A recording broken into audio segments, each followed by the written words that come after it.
अगर आप गणेश चतुर्थी के दिन घर पर मोदक बनाने के बारे में सोच रहे हैं तो इस बार बेसन के मोदक बनाइए और प्रसाद के तौर पे आप सर्व कर सकते हैं। माना जाता है कि गणपति यानी कि भगवान गणेश खाने के बहुत ज्यादा शौकीन थे, इसलिए उन्हें अलग अलग तरह के भोग लगाए जाते हैं। पर हमारे जो प्यारे गणपति बापा है ना, उनको मुख्य रूप से मोदक पसंद है और गणेश उत्सव के दौरान उन्हें कई तरह के मोदक भोग में अर्पित किए जाते हैं। तो आज आप इस वीडियो में देखेंगे कि साचे के साथ और बिना साचे के आसान और सिंपल बिना मिल्क पाउडर के मोदक कैसे बनाते हैं। नमस्कार दोस्तों, मैं हूं मनीषा और आप सबका स्वागत है मेरे चैनल पे। तो ये मजेदार और आसान मोदक बनाने के लिए यहाँ पे मैंने 1 कप बेसन लिया है, यानी कि चने का आटा।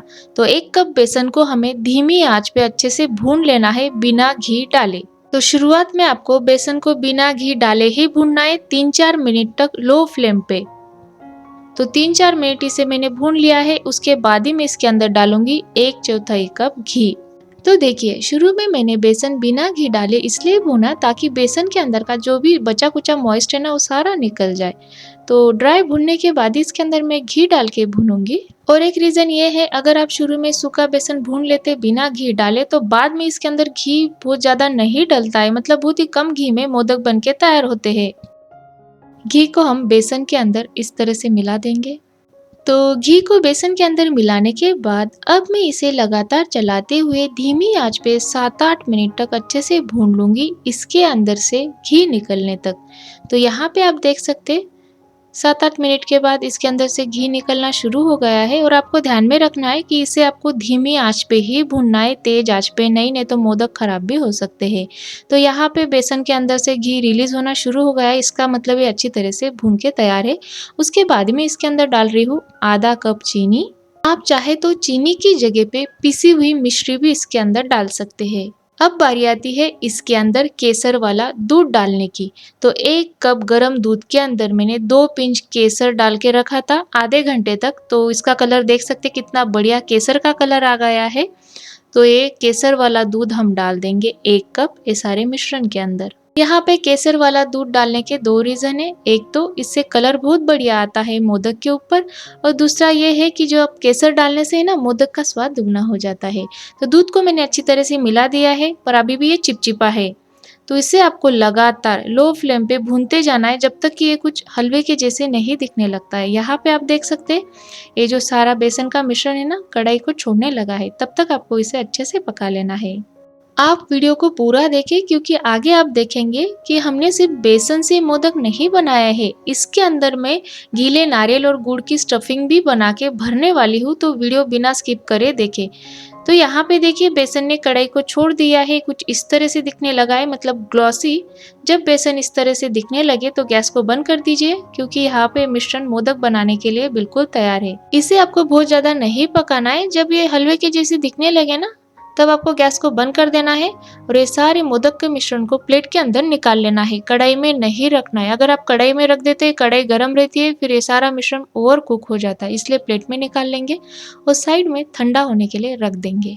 देखिए, यहाँ पे मैं आपको ये दिखाना चाह रही हूँ, अगर आप कंफ्यूज हो रहे हैं कि मिश्रण अच्छे से पका है या नहीं, तो ये तरीका आप आजमा सकते हैं। मतलब थोड़ा सा मिश्रण लेते हुए इस तरह से गोल गोल बॉल बना के देखिए, हाथों पे बिल्कुल भी ये चिपचिपा नहीं लग रहा है। मतलब मोदक बनाने के लिए मिश्रण परफेक्ट पक के तैयार है। इसे हम साइड में रख देंगे। अंदर की स्टफिंग बनाने के लिए कढ़ाई के अंदर आधा छोटा चम्मच घी डालेंगे। घी बस हमें थोड़ा ही डालना है। उसके बाद हम इसके अंदर डालेंगे आधा कप किसा हुआ गीला नारियल। आप चाहे तो सूखा नारियल भी ले सकते हैं। 2 बड़े चम्मच भर के बारीक कटे हुए काजू और बादाम डाल देंगे।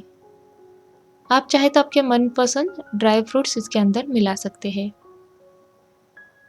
इसे हमें बस 1-2 मिनट तक लो फ्लेम पे भून लेना है, बहुत ज्यादा नहीं। जब भी हम मोदक बनाते हैं ना, तो ऑथेंटिक तरीका है गीला नारियल और गुड़, उसके बिना मोदक अधूरा है। तो इसलिए मैंने गीला नारियल और ये आधा कप गुड़ में इसके अंदर मिला दूंगी, ताकि जो मोदक का स्वाद है ना, बहुत ही मजेदार लगे खाने में। तो यहाँ पे जो मैंने कटा हुआ गुड़ डाला है ना, उसके थोड़े थोड़े बड़े बड़े पीस है, उसे आपको स्पैचुला की मदद से प्रेस करते हुए दबा के इसे मेल्ट कर लेना है। तो गुड़ को यहाँ पे सिर्फ आपको मेल्ट करना है, पकाना नहीं है, नहीं तो चाशनी अगर इसकी बन गई ना तो ये कड़क हो जाता है। तो बस आपको गुड़ को मेल्ट होने तक इसे इस तरह से मिलाते जाना है। यहाँ पे मोदक के अंदर की बहुत ही मज़ेदार और स्वादिष्ट स्टफिंग बनके बिल्कुल तैयार है। अब मैं इसे बिना टाइम गवाए इंस्टेंट प्लेट के अंदर निकाल लूँगी ताकि बहुत ज़्यादा ना पक जाए इसलिए। आप चाहे तो इस स्टफिंग के अंदर खसखस डाल सकते हैं, तिल डाल सकते हैं, आपके मनपसंद ड्राई फ्रूट्स भी मिला सकते हैं।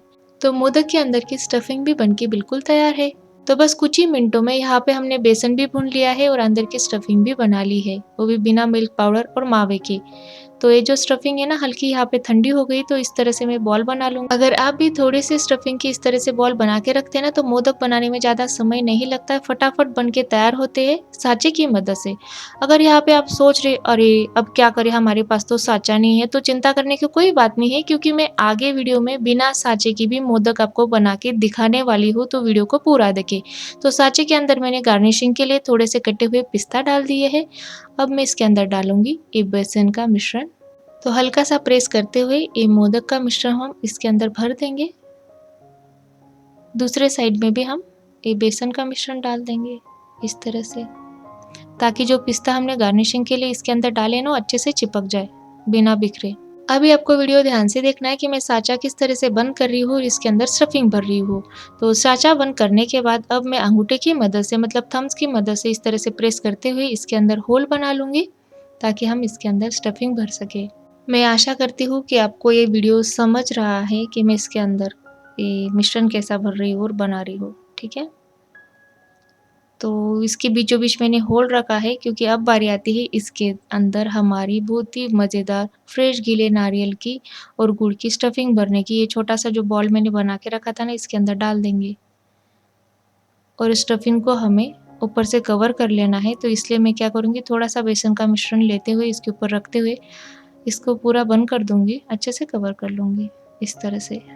अगर आपको ये मोदक मेकर मतलब मोदक बनाने का साँचा खरीदना है तो उसकी लिंक मैंने नीचे डिस्क्रिप्शन में दी है, वहाँ पे क्लिक करके आप खरीद सकते हैं। इससे पहले मैंने सिर्फ 2 मिनट में बनने वाले मोदक की रेसिपी भी मेरे चैनल पे अपलोड की है। मैंने इंस्टेंट मोदक बनाए हैं, चॉकलेट के मोदक बनाए हैं, इवन ओरियो बिस्किट के भी मोदक बनाए हैं, वो भी सिर्फ आसान तरीके से 2-3 मिनट में बनने वाले।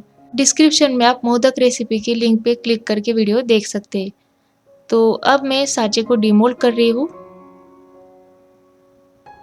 तो यहाँ पे आपने देखा कुछ ही मिनटों में आसान तरीके से बहुत ही ब्यूटीफुल खूबसूरत आकार में हमने मोदक बना के तैयार कर लिया है। और इसके ऊपर जो हमने पिस्ता चिपकाए थे ना कितने बढ़िया दिख रहे हैं। ये जो अनइवन यहाँ पे दिख रहा है ना बेसन, इसे हम फिक्स कर लेंगे, इस तरह से एडजस्ट कर लीजिए। तो बस सेम इसी तरह से आपको सारे बचे हुए मिश्रण के मोदक बना के तैयार कर लेना है। तो आपने देखा साँचा अगर रहता है ना फटाफट मोदक बन के तैयार हो जाता है बहुत ही कम समय में और आसान तरीके से। तो फिर से मैं आपको बता रही हूँ, अगर आपको साँचा खरीदना है तो नीचे डिस्क्रिप्शन में लिंक दी है, वहाँ पर क्लिक करके आप खरीद सकते। मोदक के ऊपर मैंने केसर इस तरह से लगाते हुए गार्निश कर लिया है। अब मैं आपको दिखाऊंगी कि बिना साँचे के मोदक कैसे बनाते हैं। तो थोड़ा सा मिश्रण लेते हुए आपको गोल आकार में छोटा सा लड्डू बना लेना है। लड्डू बनाने के बाद अंगूठे की मदद से पेड़ा का आकार दीजिए और गोल गोल आकार में इसकी कटोरी बना लीजिए, ताकि हम इसके अंदर इस तरह से स्टफिंग भर सके। स्टफिंग भरने के बाद ऊपर से हम आटे को खींचते हुए जैसे हम नॉर्मल बाकी के मोदक बनाते हैं ना उसी तरह से इसे बना लीजिए। इस तरह से आप वीडियो में देख ही रहे कि मैं किस तरह से बना रही हूँ। और डिज़ाइन के लिए मैं टूथपिक की मदद से इस तरह से प्रेस करते हुए लाइंस इसके ऊपर खींच लूँगी। अगर टूथपिक नहीं है तो चाकू या चम्मच की मदद से भी आप नोकीली चीज़ से इसके ऊपर इसका आकार दे सकते हैं, ताकि जो मोदक है ना खूबसूरत दिखे, बिल्कुल साँचे की जैसी। तो आपने देखा इसे बनाना कितना आसान है। इसके ऊपर भी मैं कटे हुए पिस्ता से गार्निश कर लूँगी ताकि और भी मज़ेदार दिखे। तो आपने देखा साँचे के साथ और बिना साँचे के भी आप मोदक बना सकते हो, वो भी आसान तरीके से। अगर आपको मेरी आज की रेसिपी या फिर वीडियो देख के थोड़ी भी मदद मिली है ना तो प्लीज़ इसे लाइक करना ना भूलें। आप चाहे तो इस रेसिपी को आपके फैमिली और फ्रेंड के साथ शेयर भी कर सकते हैं। तो सारे मोदक को अभी मैं सर्विंग प्लेट के अंदर निकाल लूँगी। तो आपने देखा कि बिना मावा, बिना मिल्क पाउडर, बिना साँचे के भी आप मोदक बना सकते हो, साँचे के साथ भी बना सकते हैं। मैंने सारे तरीके बताए हैं टिप्स और ट्रिक के साथ, तो ये रेसिपी आप ज़रूर बना के देखें और भगवान को बेसन के मोदक भोग के रूप में आप चढ़ा सकते हैं। तो मिलते हैं एक नई रेसिपी के साथ। मैं आने वाली वीडियोज़ में मोदक की रेसिपीज़ अपलोड करने वाली हूँ, तो चैनल को सब्सक्राइब करना ना भूलें। ये पूरा वीडियो देखने के लिए आप सबका बहुत-बहुत धन्यवाद। गणपति बप्पा मोरया।